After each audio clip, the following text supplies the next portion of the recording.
Bate-bola. Oferecimento Correios, patrocinador oficial do tênis do Brasil. ASICS, Sound Mind, Sound Body. O US Open acabou de começar e isso marca 50 anos do maior grande slam que o tênis brasileiro disputou em toda a sua história. Você vai conhecer todos os detalhes disso aqui hoje no Bate-bola. Não saia daí.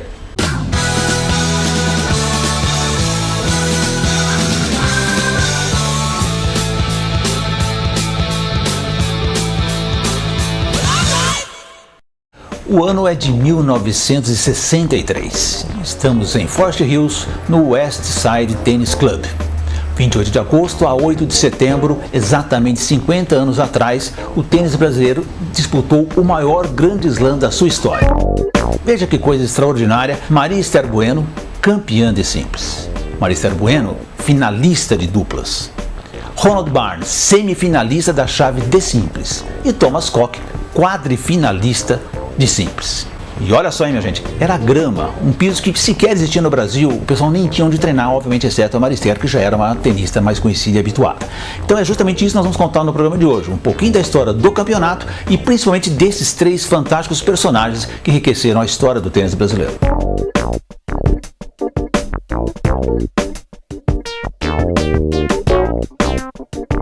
Em 1963, Maria Esther Bueno já era uma tenista conhecida, já era uma das grandes estrelas do tênis mundial.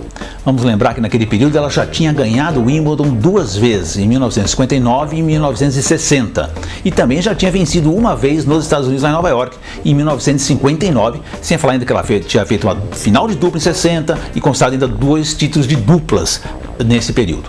Portanto, ela já era uma das grandes do mundo, ela havia sido número 1 do mundo em 59 e 60. Estava entre as favoritas, a grama era a grande quadra da Maria Esther Bueno. Nessa final de 1963, a Maria Esther venceu Margaret Court 7-5, 6-4. Uma final histórica, porque a Margaret Court viria a ser também uma das maiores tenistas de todos os tempos. Em 1970, a Margaret Court fechou o Grand Slam, uma das raras mulheres, raras tenistas em geral, a fechar o Grand Slam, ou seja, venceu os 4 Grand Slam no mesmo ano. Em duplas, a Darlene Hart, junto com a Maria Esther Bueno, perderam a final para 2 australianos, a própria Margaret Court e o Robin Eberle.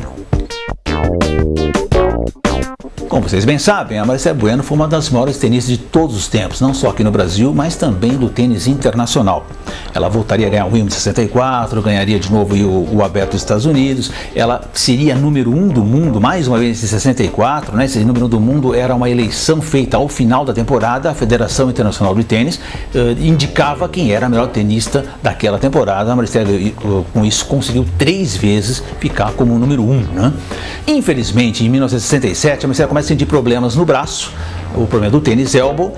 Tênis elbow hoje, minha gente, é uma coisa muito mais do tênis amador, né? Dificilmente o tenista profissional vai ter um problema de tênis elbow. Por quê? Porque esse tipo de contusão, né, o cotovelo de tenista, que é a epicondilite, ela é gerada geralmente por um erro de execução de golpe.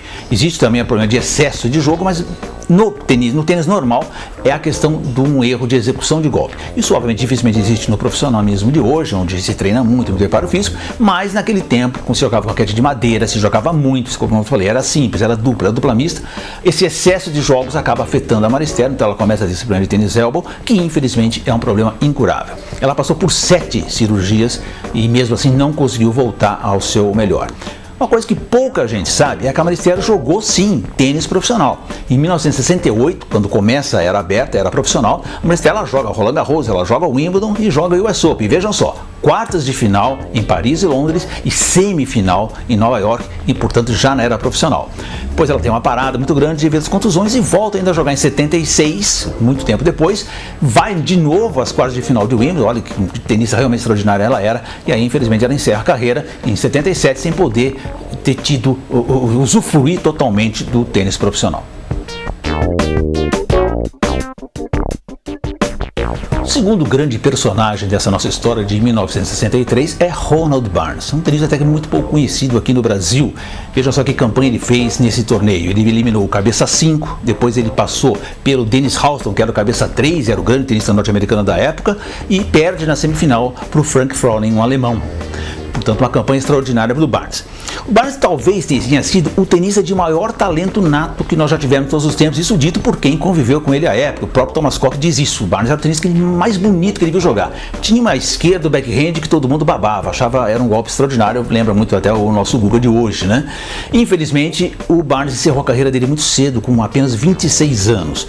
Mesmo assim, ele teve uma trajetória extraordinária, conseguiu notáveis vitórias. Ele ganhou de Rod Laver, ele ganhou de Manuel Orantes, ele ganhou de gente muito boa. Ele teve uma participação curta, porém de enorme sucesso. E, aliás, ele tinha um apelido curioso, ele era chamado de vovô, porque durante a infância dele ainda, a adolescência, ele teve um acidente, ele perdeu alguns dentes da frente, que teve que colocar uma espécie de implante na época, né, uma dentadura. Então aí o Barnes foi muito conhecido durante o tempo vovô, ele que era carioca e jogou muito tempo lá no Fluminense. Em 1959, vocês vejam só que potencial esse garoto tinha, ele foi vice-campeão de Wimbledon juvenil e nesse mesmo ano ele ganhou o Orange Bowl, que era o campeonato mundial juvenil. Infelizmente também o Barnes encontrou aquele problema que nós estamos acostumados, problemas com os dirigentes, com a estrutura do tênis brasileiro. Ele que brigou muito tempo com a Confederação Brasileira, à época dirigida pelo Paulo da Silva Costa, com quem ele teve muitos problemas. Ele não aceitava a convocação de Copa Davis, principalmente a convocação do Edson Mandarino, que não passava pela seletiva que a CBT impunha naquela época. Ele também pedia ajuda, a CBT não dava. Por que era importante para o brasileiro jogar a Copa Davis? Porque com essa passagem ele ia para a Europa e ficava lá 6, 8 meses jogando tênis. Então, depois de todas essas brigas, ele acabou decidindo não jogar mais. Veja só que desperdício. Em 67 ele abandona o tênis, vira vendedor de seguros no Rio de Janeiro. Depois ele se casa e muda para os Estados Unidos, vai dar aulas de tênis na Filadélfia e depois de um pouco mais de tempo ele acaba morando para Nova York, cai completamente no anonimato. Ele gostava muito de pescar, ver televisão, mas completamente fora do tênis, e ele acabou morrendo de câncer em 2002. Um talento realmente desperdiçado, o nosso Ronald Barnes. E o terceiro personagem é esse que ainda está aí entre nós, jogando veteranos, Thomas Koch. Thomas Koch, que ganhou do cabeça 7 nesse torneio dos Estados Unidos de 1963, logo na terceira rodada. Depois ele chega às quartas de final e tem 2 match points para ganhar do Chuck McKinney, que era o cabeça 1 do torneio norte-americano, cabeça 1 do torneio. Olha só, 6-4, 4-6, 4-6, 8-6 e 6-4. Mas Koch poderia ter ido também, então, a semifinal dos Estados Unidos. O que é bem curioso é que em 63 o Thomas tinha 18 anos e ele era o mais jovem tenista em atividade no circuito, vamos chamar profissional entre aspas, no circuito adulto. Tanto que nesse próprio ano de 63, 3 meses depois dessa campanha incrível aí em Forge Hills, ele vai à final do Orange Bowl e ganha o Orange Bowl. Então ele é considerado o melhor juvenil do mundo em 1963.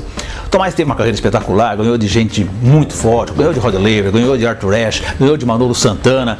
Ele foi às quartas de final de Wimbledon, às quartas de final de Roland Garros, também foi um jogador de enorme potencial e infelizmente também acabou tendo problemas de contusão.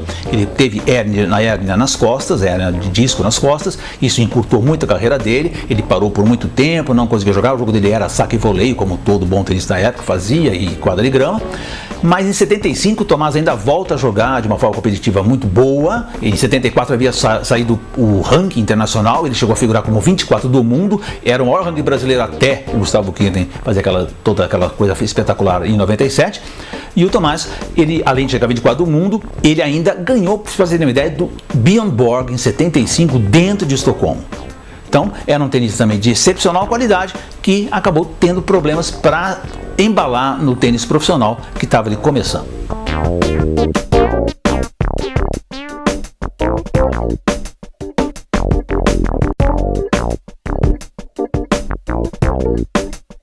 É isso, minha gente. Então vocês conferiram aí o grande slam mais importante que o tênis brasileiro disputou em toda a sua história. A gente obviamente fica aqui esperando muito que um dia isso se repita, talvez até por mais de uma vez.